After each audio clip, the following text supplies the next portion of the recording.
जोर से बोलिए। राधे राधे। मन चल रे किथे, मन चल रे वृंदावन चलिए, जहां प्रेम की धारा बहती है, जहां धारा सिर्फ राधा नाम की है। तो नमन करें श्री राधा रानी को, जिससे वृंदावन में प्रवेश मिले। तो वृंदावन की ये दशा है, इस दशा की वजह से यहां पर ज्ञान वैराग्य की कोई रीझ बूझ नहीं। जिस समय उद्धव वृंदावन में आए, क्या दशा हुई?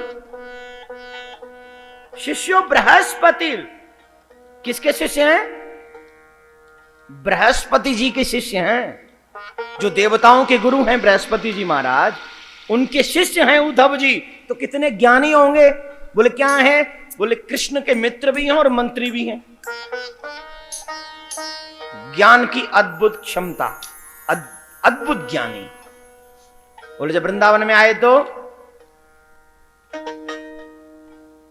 गोपियों ने ऐसा उनको प्रेम का पाठ पढ़ाया कि स्वयं ज्ञानी उद्धव को ज्ञान का पाठ नीरस और सूखा नजर आने लगा। तो फिर क्या फायदा है? जबरदस्ती जरूरी है क्या कि पहले ज्ञानी बने फिर गुरु बदले फिर प्रेमी बने? जरूरी है क्या? पहले से ही ऐसी विचार बना लो ना, प्रेमी बनेंगे। क्या बनेंगे? कृष्ण के प्रेमी, कन्हैया के प्रेमी। और वैसे एक बात ध्यान रखना, प्रेम प्रेम सब कोई कहे पर प्रेम न जाने कोई। प्रेम भी आसान नहीं है। मिटा दे अपनी हस्ती को अगर कुछ मर्तबा चाहे। प्रेम किसको कहते हैं? ज्ञानी बनना आसान है, पोती पोती पढ़ पढ़ा लो, 2-4 अध्ययन कर लो वेद वेद का, हो गए ज्ञानी। लेकिन प्रेमी सबसे कठिन काम है। क्या काम है? बोले प्रेम में सबसे पहले मैं को मिटाना पड़ता है। किसको? मैं को, अपने आप को मिटाना पड़ता है। और मैं को मिटाना इतना आसान काम नहीं है क्या? जवाब दीजिए। प्रेम की दशा क्या है? जब मैं मिट जाए, मिटा दे अपनी हस्ती को, अपने आप को मिटा दे, मिट्टी में मिला दे अपने आप को अगर तुझे आगे बढ़ना है। और जब मिटा देगा तो फिर बनना, तुझे बनाना मेरे कन्हैया के हाथ की बात है। प्रेम की दशा क्या है? कैसे समझे कि हमें प्रेम पूर्ण हो गया? बोले प्रेम पूर्ण उस स्थिति में होगा। बोले किस स्थिति में? लाली मेरे लाल की, ये प्रेम की अद्भुत दशा। कहना आसान, करना उतना ही कठिन। लाली मेरे लाल की, जित देखूं तित लाल, लाल ही ढूंढन में गई, तुम्हें भी हो गई। जित देखो तित श्याममयी, जित देखो तित श्याममयी। खम्भे में श्याम नजर आए, एक एक जन में श्याम नजर आए, एक एक कण में श्याम नजर आए। अर्थात या ये कहूं कि स्वयं अपने आप में ही श्याम नजर आए। अपने आप में भी। हमारे गुरुजी कहते बहुत अच्छी बात, बोले भक्ति वो सर्वोपरि है कि जिसकी भक्ति हम करते हैं उसकी छवि हम में नजर आने लग जाए, तब समझना तुम्हारी भक्ति सर्वोपरि है, सबसे ऊंची है। बोलो राधे राधे।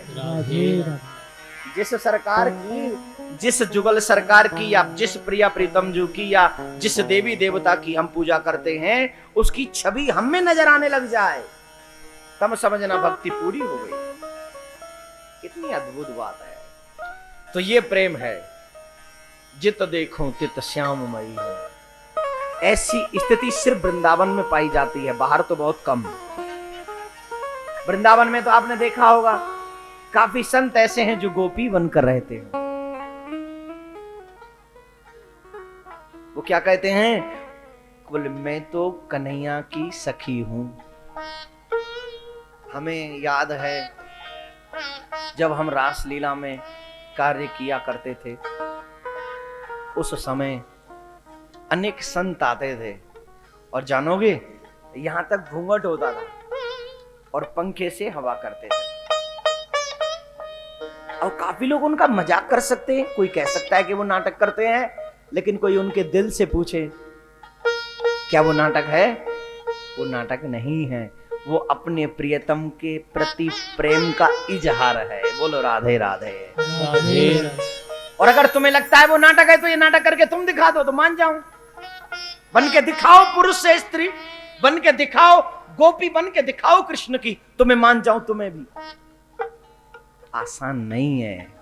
पुरुष के अंदर जो अहम है, मैं ये हूं, चाहे कुछ भी ना हो लेकिन बावजूद इसके अहम है, मैं ये हूं। और जब वो उस अहम को मिटा दें, उस मैं को तोड़ दें, उसके बाद कृष्ण से प्रेम जागृत होता है। बोलो राधे राधे। राधे। तो नारद जी कहते हैं हरिद्वार में ज्ञान वैरागी को श्रीमद् भागवत कथा का पाठ श्रवण कराया, उसके बाद ज्ञान वैरागी की मुक्ति हुई है। इसके बाद में प्रसंग आता है गोकर्ण धुंधकारी का श्रीमद् भागवत के अंतर्गत। तो ये प्रसंग प्रारंभ करने से पहले मैं एक बात कहना चाहूंगा, नानक दुखिया सब संसार, सोई सुखी जिन नाम आधार। इस दुनिया में सब दुखी हैं, सुखी कोई नहीं है। एक व्यक्ति हाथ उठाकर कहो कि मैं सुखी हूं। कोई तन दुखी, कोई मन दुखी, कोई धन बिन फिरत उदास, थोड़े थोड़े सब दुखी, यहां सुखी कृष्ण के। थोड़े थोड़े सब दुखी, यहां सुखी कृष्ण के। सब दुखी है, सुखी कोई नहीं है।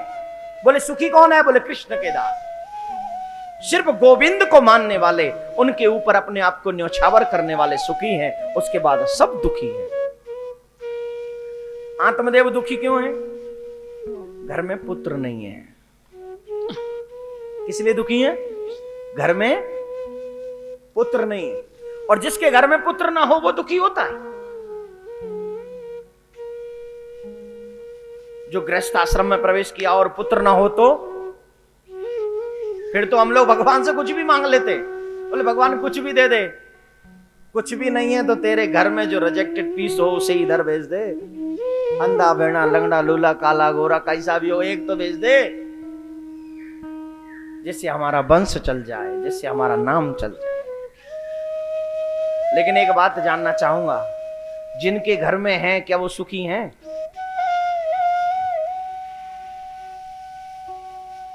जिनके में नहीं है वो समझ में आती है कि उनके घर में पुत्र नहीं इसलिए दुखी हैं, लेकिन जिनके घर में पुत्र हैं तो क्या वो सुखी हैं? जवाब तो दे दो। जिसके घर में पुत्र नहीं है उसके घर में एक दुख कि उसके पुत्र नहीं है, और जिसके घर में हैं उसके 100 दुख। आज तेरी बहू ने ये कह दिया, तेरी बहू ये नहीं करती है, जब से आई है मुझसे लड़ती रहती है। बेटा कहेगा देखो माताजी एवं पिताजी, रोज रोज की लड़ाई से अच्छा है आप मुझको अलग कर दो। क्या कहेगा? रोज रोज की लड़ाई से अच्छा है आप मुझको क्या कर दो? मुझे तो नया घर बनवा दो, कहू संत कॉलोनी में मैं रहूं आराम, मुझे ना रहना यहाँ। राधे राधे बोलना पा रहा हो। राधे राधे। ओ जय का तेरे ब्याह करो, ओ जय का जे तुम इतनो लंबो चौरो बनायो, तू ऐसो करो ब्याह हो तो क्या अलग। जिसके नहीं है उसके यहाँ एक दुख, और जिसके यहाँ हो जाए उसके यहाँ 100 दुख। प्यारे बोलो राधे राधे। राधे। इसीलिए कहा गया नानक दुखिया सब संसार, सब दुखी हैं, सुखी कोई नहीं है। बोले सुखी कौन? बोले सुखी वही जिन नाम आधार। जो कृष्ण का नाम जपते हैं सर्वथा सुखी है। जो कृष्ण की शरण में आ जाए वो सर्वथा सुखी है।